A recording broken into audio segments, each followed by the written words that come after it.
முருகா உன் குணம் தன்னை அறிந்து கொண்டேன் உன் முத்தான தத்துவம். என் தங்கமே, எதுக்கும் கவலைப்படாத. என்னை வணங்கும் நீ நல்லவங்களோ கெட்டவங்களோ உன்னுடைய முழு பொறுப்பும் என்கிட்ட இருக்கு. அதனால நீ கவலைப்படாத. இந்த நாளில் உனக்கு எவ்வளவு போராட்டம் இருக்கு. இந்த நாளே போராட்டமாகவே இருக்கு.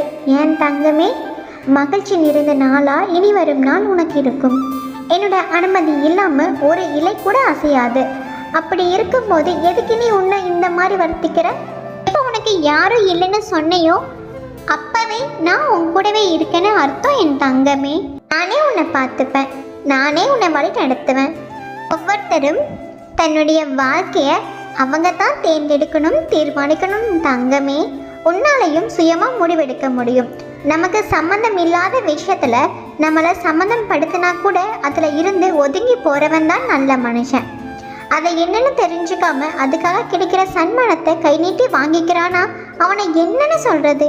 என் தங்கமே, அந்த பொருளை உரிமையோடு அவன் எடுத்து உபயோகப்படுத்தணும்னு நினச்சாலும் அது நடக்காது. ஏன்னா அது அடுத்தவனுக்கு சொந்தன்னு அவனுக்கே தெரியும். உண்மை தினமும் அவனை உறுத்தி உறுத்தி கொண்டுக்கிட்டே இருக்கும். என் தங்கமே, இந்த விஷயத்தை தெரிஞ்சுக்காம தான் இன்னைக்கு வரைக்கும் இந்த நாட்டில் இருக்கவங்க வாழ்ந்துக்கிட்டு இருக்காங்க. அடுத்தவங்க பொருளை தன்னோட பொருள்னு ஆசைப்பட்டு அதை அபகரிக்கணும்னு நினச்சிக்கிட்டு இருக்காங்க. அது மிகவும் முட்டாள்தனம்.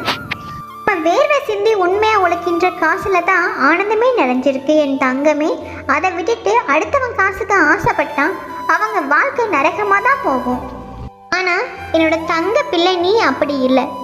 அடுத்தவங்க தான் உன்னோட எல்லா பொருளுக்கும் ஆசைப்பட்டு உங்ககிட்ட இருக்கிறது எல்லாத்தையுமே அபகரிக்க நினச்சாங்க. ஆனால் என்னோட குழந்தை எல்லாத்தையும் விட்டு கொடுத்துட்டு இங்கே தனியாக அனாதை மாதிரி நிற்கிற. என் தங்கமே, எதுக்கும் கவலைப்படாமல் இரு.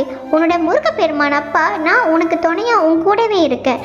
எல்லாத்தையும் நான் பார்த்துப்பேன். நீ எதுக்கும் கவலைப்படாத, கண் கலங்காத. உன்னோட முருகப்பெருமான் அப்பா என்னைக்கு நான் உன்னை கைவிட மாட்டேன். நிச்சயமாக நான் உனக்கு துணையாக நிற்பேன். என்ன பிரச்சனை வந்தாலும் முருகப்பெருமான் அப்பான்னு என்னை கூப்பிடு. எங்கே இருந்தாலும் நான் ஓடோடி வந்துடுவேன் உன்கிட்ட. அதனால கவலைப்படாமல் இரு. கண்டிப்பாக உன் வாழ்க்கை உனக்கு பிடிச்ச மாதிரி மாறும். இது சத்தியம்.